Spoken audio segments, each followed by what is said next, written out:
Em Brasília, 8 da noite, estamos entrando no ar para falar sobre métodos de estudo, método GPS, falar sobre a prova de título do TEME. Você já me conhece, eu me chamo Geibel Reis e sou médico emergencista, coordenador pedagógico do TEME, do nosso IPM-TEME 2026. Muito bom ter você aqui com a gente. Cara, já é a segunda live que a gente faz sobre esse tema. Eu acredito que o público aqui seja um público diferente da primeira live, então eu queria me apresentar com um pouco mais de calma, tá? Eu sou médico formado desde 2015 pela Universidade Federal da Bahia, e dentro desse processo de me tornar residente, de virar especialista, eu acabei tendo algumas oportunidades no caminho. Eu virei médico plantonista do SAMU, eu virei professor do internato de medicina de emergência lá da minha própria universidade, acabei vivendo um período de pandemia que todos nós passamos, e ao longo desse caminho, em 2019, acabei vindo para a cidade de São Paulo, onde eu fiz a residência de cirurgia geral, depois fiz cirurgia geral avançada, as duas no HCFM USP. Mas, como eu gosto de dizer, né, a medicina ela não tem apenas um único caminho, a medicina ela tem várias possibilidades para a nossa vida. E a medicina me abriu algumas possibilidades que eu conquistei através de prova de título. Eu sou médico emergencista titulado pela Abramed, fiz a prova em 2024, e eu sou um médico cirurgião do trauma também através de uma prova de título por conta do CBC, do Colégio Brasileiro de Cirurgiões. E sim, eu posso te afirmar, o título me dá o mesmo acesso a um registro de especialidade médica dentro do CFM, dentro do CRM, que nós podemos conseguir. E é muito bom estar falando com vocês, porque quando a gente fala sobre prova de título, surgem várias dúvidas, surgem várias demandas, surgem vários questionamentos sobre a prova. Mas eu acho que o principal questionamento que a gente pode esclarecer aqui hoje é o seguinte: cara, qual é que é o principal erro? Quais são os grandes erros que a gente encontra pelo caminho? E eu te adianto que nós também estamos aprendendo, tá? A gente montou a nossa turma e estamos aprendendo com nossos alunos, estamos vendo o perfil dos nossos alunos, porque para pensar em um método, e desculpe a falta de criatividade, né? A gente acabou chamando o método de GPS como direcionamento mesmo. E esse método GPS ele surge dos erros mais comuns, e isso está atrelado ao perfil do nosso aluno. Porque não adianta eu aplicar aqui as mesmas coisas que eu aplico com médicos recém-formados. A Mover Educação, a gente dá aula para médico recém-formado desde 2019. E o perfil que nós estamos encontrando aqui é um perfil completamente diferente. Além disso, na jornada que começou para alguns desde outubro, nós já estamos identificando alguns erros mais comuns, alguns erros que podem sabotar a sua preparação. E desse caminho que surge o método GPS. Já vou adiantar que no final a gente vai falar um pouco mais desse método, falar um pouco mais das características, mas a ideia do método GPS é que você faça igual você faz no carro. Você entra no carro, liga ali o seu GPS, liga ali seu Waze, seu Google Maps, você dá play, você está dizendo para onde você está indo e você só precisa seguir as instruções que vão aparecer por ali. E do mesmo modo que acontece com o GPS, caso você pegue uma curva errada, caso você desvie do caminho, nós estaremos ali para dizer, cara, está na hora de recalcular a rota, vamos voltar a estudar, então vamos focar em outros temas porque a prova está chegando e é preciso conquistar o título ainda esse ano. Qual que é o perfil do nosso aluno? Nós estamos conversando aqui com pessoas que são pessoas mais velhas. Não entenda isso como um problema, tá? Deixa eu mudar até a frase, né? Nós estamos falando aqui com pessoas mais experientes. Porque a prova de título exige que você tenha pelo menos 6 anos de formação como médico. E que você tenha atuado nesses 6 anos, pelo menos 24 horas por semana no pronto-socorro. Então a gente tem encontrado pessoas ali na faixa dos 40 anos, é a média da nossa turma. E quando a gente fala sobre tempo de trabalho, a gente tem pessoas entre 6 e 12 anos de formado, aí fazendo uma média de 10 anos de formado dentro da medicina. Nós temos a honra de ter alguns chefes de serviço. Sim, existem pessoas que conseguiram, como eu disse, né? A medicina é incrível porque ela nos dá diversas possibilidades além do caminho tradicional de formação, residência, etc. E tem alguns chefes de serviço com a gente, temos vários plantonistas, temos preceptores, professores de alguns internatos, e a gente acaba tendo aqui um grupo bem homogêneo, pessoas que são muito experientes, pessoas que já atuam na medicina de emergência há um tempo, mas que vem no título uma possibilidade de melhorar. E aí eu te falo. Algumas dessas pessoas têm trazido para a gente a demanda de quê? Principalmente depois dessa confusão que teve com o Enamed, cara, você se diferenciar, você se afastar do médico generalista o mais rápido possível é a solução de vários problemas. Então muitos têm trazido, cara, no lugar que eu trabalho, disseram que eu tenho que passar esse ano para manter meu emprego. Ou na faculdade que eu dou aula, me deram um ultimato, não dá mais para ser médico generalista dando aula de medicina de emergência, que é o correto. Quanto mais especialistas nós tivermos, melhor. E nós estamos enfrentando agora um momento de aumento de pessoas dentro da especialidade, mas nós acabamos de passar de 1.000 médicos emergencistas no Brasil. Muito pouco para a demanda que é necessária, tanto na parte de ensino, quanto na parte assistencial. Então veja que dentro do nosso grupo nós encontramos um grupo que trabalha muito, um grupo que já tem família, um grupo que não conseguiu fazer residência por N motivos, ou porque teve que ajudar em casa, ou porque acabou tendo filho logo depois da formação, ou durante a formação médica, ou por N histórias, cara. Eu não sei qual é a sua história, mas se você está assistindo essa live, você tem a chance de se tornar especialista, mantendo sua rotina, com pequenas alterações, sem precisar abandonar tudo e voltar para fazer uma residência médica. Que eu sei que nem sempre é possível, dependendo da nossa realidade. Mas tá bom, eu falei que o nosso método GPS ele misturava perfil do aluno e os principais erros que a gente encontra. Vamos exemplificar esses erros com uma questão. Prova do TEME 2025. Estamos falando aqui de um paciente de 60 anos, de uma paciente de 60 anos, que dá entrada no departamento de emergência em Teresina, lá no Piauí. Nossa, que cidade quente. Mas saudade, melhor carne do sol que eu já comi na minha vida. Devido a dor abdominal de forte intensidade há 2 dias. Aí o aluno lê isso e já está pensando aqui, cara, abdômen agudo. Abdômen agudo, vou ver em que abdômen agudo eu encaixo essa história daqui e segue o jogo. No exame físico, a dor é palpação profunda no andar superior do abdômen. Vesícula. Certeza que é vesícula. Vesícula. Não tem dúvida. Andar superior do abdômen, a vesícula é pâncreas. Mas não há sinais de descompressão brusca. Não tem peritonite. HB de 14, hematócrito de 50 quase. Nossa, aumentado, hein? Plaquetas em 120 mil, leucócitos normais. E aí foi realizado um ultrassom beira-leito. Prova de título em medicina de emergência é igual a ter muita questão de ultrassom beira-leito.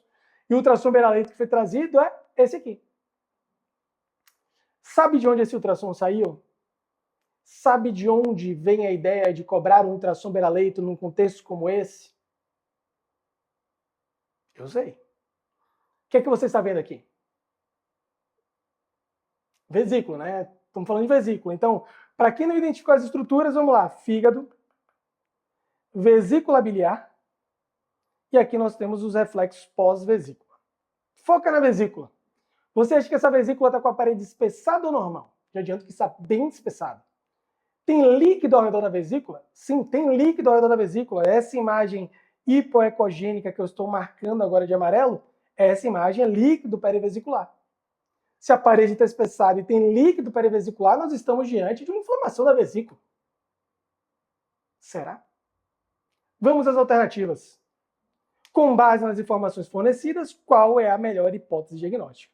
Colecistite aguda calculosa, dengue, colangite, hepatite aguda. E aí a gente começa a lembrar das coisas, né? Tipo, colecistite com cálculo, eu preciso ter um cálculo impactado no infundíbulo, levando à distensão da vesícula, e eu veria isso no ultrassom. A gente não vê isso no nosso ultrassom. Não tem. Deveria ter um cálculo nessa região impactada. A vesícula poderia estar um pouco maior, túrgida, parede espessada, delaminada. A gente não tem todos esses conjuntos. Letra C, colangite aguda. Como que a gente faz o diagnóstico de colangite aguda? Se eu pego as tríades e pêntades clássicas, eu teria que ter dor abdominal, febre e icterícia. Mas como a gente é emergencista atualizado, se eu pego os critérios diagnósticos de Tóquio, eu teria que ter comprovação de colestase, dilatação de vias biliares e alterações laboratoriais. Mas eu não tenho nada disso. Eu não tenho bilirrubina elevada, a questão não fala de icterícia, eu não tenho sepsia, choque séptico, não está no nosso caminho aqui colangite. E hepatite também eu não tenho como confirmar hepatite, não tenho nenhuma sorologia, a história não é compatível. O que é que tem nessa vesícula? Dengue. E no ano passado, existiu um artigo publicado pela Abramed, que era o FESD. O FEST da dengue. E esse artigo da Abramed trazia diversos pontos que a gente precisaria observar. Nossa, dengue com sinal de alarme pode ter serosite.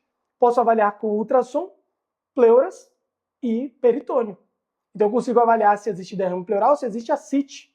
Consigo avaliar de várias formas se esse doente tem alguma complicação. Prova de título em medicina de emergência exige estudo. Não dá para ir para a prova pensando que com os conhecimentos que a gente tem, que eu sei que resolve o plantão, tá? Eu sei que os conhecimentos que a gente tem resolve sala de aula, a gente consegue dar uma boa aula dos principais temas de medicina de emergência, mas é prova. E como prova, a gente pode ter questões como essa daqui. Então, o primeiro passo aqui para a gente pensar em método GPS é se tornar um estudante profissional. Precisa entender que isso daqui é profissão. É igual na época do vestibular. E muitos do nosso time, muitos dos nossos alunos não viveram a necessidade de estudar ali continuamente para a prova de residência, que eu confesso que foi o momento que eu mais estudei na minha vida. É necessário se tornar estudante profissional, porque a prova de título em medicina de emergência é prova. Cai rodapé de livro, cai decoreba, cai porcentagem de prevalência, incidência, cai tudo isso. Cai em artigos que a Abramed publica ao longo do ano. Tudo isso aparecerá na sua prova. Mais uma questão para a gente exemplificar as coisas. É prova, tá? Eu não sei se você atende pediatria com frequência, eu atendo crianças politraumatizadas. Tirando isso, nem sempre eu tenho contato com criança. 23 dias, 4 quilos, crise convulsiva. E a questão quer saber qual é a melhor conduta. Dê uma lida na questão. Recém-nascido, 23 dias, 4 quilos. Chega no departamento de emergência, blá, blá, blá. No exame físico, vimos movimentos tônico-clônicos generalizados, característicos de crise. Sobre o manejo desse paciente, assinale a alternativa correta. Olha a alternativa correta. Apesar do risco de apoptose induzida, o fenobarbital é a droga de escolha na convulsão neonatal. Leia as alternativas todas, por favor. Dê uma olhada. Um minutinho. Apoptose induzida por fenobarbital. Pois é, né? É prova. É prova. Então a gente tem que saber o que é que eu vou dar para essa criança que está convulsionando. E já que é prova, eu trago até um dos slides da nossa aula que aparece aqui, ó, crise convulsiva, falando sobre fenobarbital, crise convulsiva, falando sobre fenobarbital como droga de escolha nesses casos. Repito, tem que se tornar um estudante profissional porque é prova. E aí, dentro desse contexto de estudante profissional, tem algumas rotinas. Primeira delas, rotina de estudos. Rotina é igual constância. E nós convocamos um time de psicólogos e psiquiatras para nos ajudar a falar sobre isso. Então, vai ter aula extra sobre como criar um novo hábito. Como deixar hábitos antigos. Como conseguir largar o celular para poder estudar. Tem que se tornar um estudante profissional. Tem que estudar não só aquilo que gosta, mas com constância, vir empilhando conhecimentos para chegar no dia da prova bem. Precisa virar hábito a questão de estudar. Além disso, o aprendizado ele tem que ser científico. A gente precisa trabalhar também com evidência em termos de aprendizado. Então vocês vão ver que ao longo do ano, você que eu tenho certeza que vai virar nosso aluno, a gente tem leitura, a gente tem banco de questões, flashcards, revisões e aulas. Então você já acessa a plataforma com 130 aulas à sua disposição.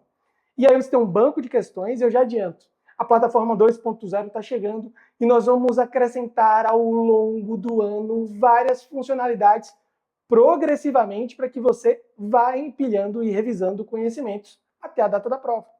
Próximo ponto, atualizações em dia. Cara, é difícil isso aqui, tá? A gente conta com um time de 20 professores que está ligado nisso aqui. A gente conta com uma equipe que está de olho em tudo isso daqui. E não adianta apenas saber os artigos mais importantes do mundo. Inclusive, esse ano já atualizou AVC, já atualizou trauma no final do ano passado, temos artigos sendo publicados diariamente. Esse ano teremos muitos eventos nos quais a Abramed faz parte como apoiadora.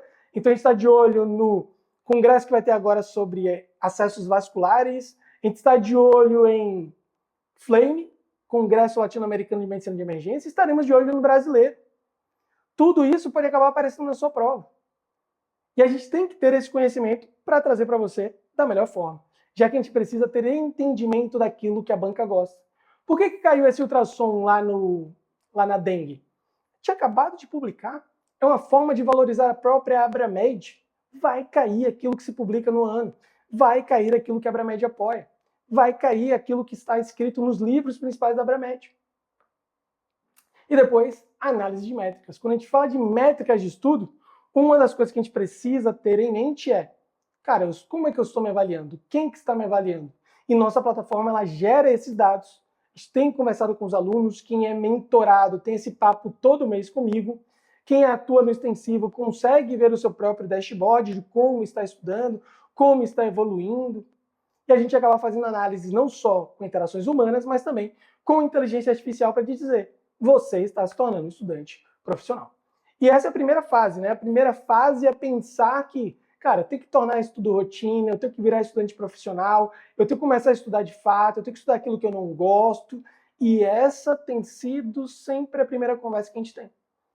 Se você se inscrever ainda hoje, virar nosso aluno ainda hoje, uma das coisas que você vai ter de possibilidade, além daquilo que a gente oferece habitualmente, é conversar comigo, ter uma reunião estratégica, eu e você, individual, antes de você começar a usar a plataforma. E uma das coisas que a gente vai conversar é, cara, como se tornar um estudante profissional? Que barreiras que você encontra? É muito trabalho? É muito conteúdo? É não conseguir se atualizar? Enfim, próximo passo que a gente tem que entender na prova. A gente não está querendo virar médico emergencista? Não está fazendo a prova para virar emergencista? Então a prova ela premia quem? Quem pensa como um emergencista. E nesse contexto que a gente está pensando como emergencista, olha essa questão. Dor abdominal de forte intensidade em região epigástrica para dorso há um dia. Tem descompressão dolorosa brusca positiva. E aí ele não quer saber se tem que operar ou não, ele quer saber qual o diagnóstico com base nessa imagem. Mais uma vez, ultrassom beira-leito. E aqui eu tenho uma vesícula completamente normal, um pouco de fígado aqui em cima, pouco de fígado atrás, e nós temos uma imagem que mostra pra gente um padrão, entenda que eu estou deixando quase leigo esse conceito, tá? Um padrão pulmonar dentro do abdômen. Nós estamos vendo nesse ultrassom, isso daqui é pneumoperitônio. Que eu tenho certeza que se a questão trouxesse dessa forma aqui, você não ia errar. Porque você está acostumado a pedir o raio-x lá no seu plantão. Você está acostumado a ver cúpula diafragmática. Nem sempre a gente está acostumado com isso aqui. Seria ver através de uma imagem ultrassonográfica estática, numa prova, o pneumoperitônio. E aí depois que eu te falo que é pneumoperitônio, dentro da dinâmica toda, fica fácil marcar úlcera gástrica perfurada. Estamos diante de um abdômen agudo perfurativo. Mais uma questão do TEME. E tem que pensar como emergencista. Paciente numa expedição do Aconcagua. 4.800 metros de altitude. Hipoxemia, blá, blá, blá. Sim. Doenças relacionadas à altitude e doenças relacionadas a mergulho fazem parte do projeto de pensar como um emergencista. E dentro desse contexto aqui, a gente tem que pensar em o que é que eu estou vendo. Já te adianto que se o paciente tem confusão mental, estamos diante de um edema cerebral relacionado à altitude. E as condutas que partem para isso incluem dexametasona, oxigênio suplementar, e a gente precisa tentar descer o paciente, descer ele dessa altitude. Então entenda que dentro do nosso contexto, dentro daquilo que a gente vem fazendo, eu preciso estudar e saber coisas como um emergencista. Mas uma questão, dessa vez uma questão polêmica do meu ano. Caso imenso, tá? Texto gigante, falando do Rio Grande do Sul, desastre, e aí o paciente toma uma facada na parede anterior do abdômen. Vem trazido para o PS, passa 24 horas ali no hospital de campanha e está assintomático, desde o início assintomático. E a pergunta é, qual a melhor conduta dentro desse contexto? O helicóptero está chegando, transfiro ou não transfiro? E pensando dentro de um contexto de desastre, a banca optou por dizer que não era para transferir o paciente. Ele estaria resolvido. Eu não concordo com isso aqui não, tá? Tratamento não operatório para trauma abdominal penetrante sem margem? Temerário. Entendo que o contexto é um contexto de desastre. Entendo que o contexto é um contexto de poucos recursos. Entendeu como é que a banca pensa? Entendeu o que é prova? Entendeu que você tem que analisar o contexto, tem que pensar como médico da Força de Saúde Nacional que está lá atuando? Otimizar recursos, deslocar helicóptero para quê? Tudo isso é papel do médico emergencista. E daí que vem de tudo isso, somando nosso perfil de aluno, estudante profissional, se tornar pensar como emergencista, vem o método. E o método inclui algumas coisas. Primeiro ponto, você não vai precisar de outra plataforma. Tem aluno que pergunta, Geibel, que plataforma que eu uso para fazer flashcard? A nossa. Que plataforma que eu uso para procurar questão? Já tem questão na nossa, não precisa se preocupar. Que plataforma? A nossa. A plataforma IPMT me resolve. Então veja que nessa plataforma você vai encontrar uma rotina de estudos que vai te fazer ficar um estudante profissional, banco de questões, flashcards. Além disso, teremos os nossos encontros ao vivo. Inclusive, hoje é terça-feira, 3 de fevereiro. No dia 5, nesse mesmo horário, eu vou estar conversando com nossos alunos sobre como estudar, como fazer todo esse processo e já vou trazer algumas atualizações. Dentro de tudo isso, já faz parte do nosso conteúdo dos 30 encontros até a prova. E até lá também teremos encontros de revisão pré-prova, encontros de atualização pré-prova. Enfim, tudo isso vai ser apoiado. E já que nosso grupo de alunos é um grupo mais velho, grupo mais experiente, esse grupo de alunos precisa de convencimento. A gente já sabe disso. Você só acredita no método se ele acontecer. Na minha época não tinha isso na faculdade. Flashcard? Para que estudar flashcard? Para que estudar por questão? Se eu o tempo todo fui bem na faculdade, eu só assistia a aula, ia lá, lia alguma coisa e marcava. Eu sei que está passando isso na sua cabeça. Por isso que nós teremos encontros também com nossos psicólogos e psiquiatras falando sobre método de estudo. Eu também vou falar um pouco sobre isso, trazer aquilo que a gente vem aprendendo, num processo agora de pré-doutorado que eu estou vivendo, mas, enfim, aprendizado aqui tem que ter várias fontes e formas de acontecer para que você consiga guardar esse conhecimento. Eu sei, muitas das vezes existe um preconceito com esse caminho. Recentemente eu tive uma pequena discussão com algumas pessoas no Instagram sobre um post que nós fizemos. Mas deixa eu te falar, esse caminho muitas das vezes é o único que você pode fazer. E que vai te diferenciar no mercado, que vai fazer com que você se torne um especialista, realizando uma prova que é validada pela AMB, que é aprovada pela Abramed e que vai te conceder um registro de especialista ainda esse ano. Chegou a hora de transformar toda essa experiência que você tem em aprovação. Como eu disse, eu sei que você já trabalha há pelo menos 10 anos, só precisa de 6. Mas eu sei que na nossa média, 10 anos ali de formado, eu sei que você já coordena um serviço, eu sei que você já coordena o SAMU da sua região, ou mesmo dá aula para as universidades na sua região, na sua cidade. Eu sei que você já tem a experiência necessária para se tornar um médico emergencista. Chegou a hora de transformar tudo isso em aprovação. E a prova. Como que a gente tem pensado em falar, como que a gente tem pensado em trazer tudo isso para vocês? Cara, primeiro ponto, você recebeu há pouco uma mensagem no seu WhatsApp. Eu quero que você responda. Você vai conversar com a Larissa. E a Larissa ela vai entregar para vocês, ela vai conversar com vocês sobre planos especiais que a gente tem para nossos alunos. Alunos que começaram lá em outubro, vêm seguindo com a gente, estão estudando já para a prova de título. Ainda dá tempo? Ainda dá tempo. É possível começar a estudar agora em fevereiro e ser aprovado, não importa se o processo seletivo acontecerá em setembro ou em novembro. E um ponto que eu não falei, que é extremamente importante, é na prova de título de medicina de emergência, você só disputa com você. Você não tem que disputar vaga, não existe número máximo de aprovações. Nós temos o sonho de aprovar 100% dos nossos alunos, mas isso não impede. Isso não impede que você estudando ali, você tirando uma nota acima de 7 nas duas fases, você está aprovado, não tem número máximo. Eu quero que no final do ano você consiga olhar para toda essa trajetória que você fez e consiga dizer, pô, agora eu me tornei especialista. Agora eu sou diferenciado no mercado. Agora eu consigo até pedir um aumento lá na faculdade, porque eu vou dizer, ó, se eu ganhava X dando aula e era um médico generalista, agora vocês têm um médico emergencista aqui trabalhando. Ou nos plantões que estão dizendo que vão te tirar da escala, você vai dizer quantos emergencistas tem aqui no grupo. Me dá essa escala aí para coordenar, vai? Me dá alguma tarefa a mais para coordenar? Vamos abrir um centro de educação permanente aqui? As possibilidades depois do título, elas vão crescer muito. E confia em mim, todo esse investimento vai valer a pena. Como eu já disse, você já tem a experiência necessária para se tornar médico emergencista. Chegou o momento de transformar toda essa experiência em aprovação.